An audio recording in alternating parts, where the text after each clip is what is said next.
Ja laval on oma esinemise lõpetanud ansambel Das Megahüper, Lõuna-Eesti poisid. Kuidas esinemine läks? Mega oli. Kütsime kuumaks rahvas oli alguses jahe, siis keris kuumaks. Mis muusikastiil see üldse on, mis te teete? See on reality rave. Reality rave, mis see tähendab? No see päris elus pidu. See on nagu kui pidu elab. Kui sa tunned, pidu on sinu sees ja elab sinu seest välja ja kütab kuumaks. Kumb teie bändil üldse enne tuleb, kas viis või sõnad? Muusika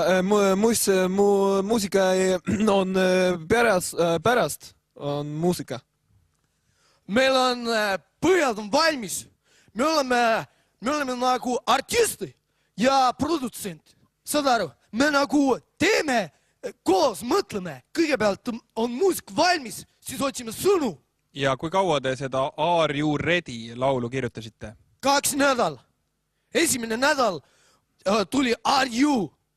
Siis tegime pausi 2 päeva. Teine nädal leidsin internetist Ready, kokku tuli Are You Ready? Ja mis see tähendab? Valmis oled või ei ole või?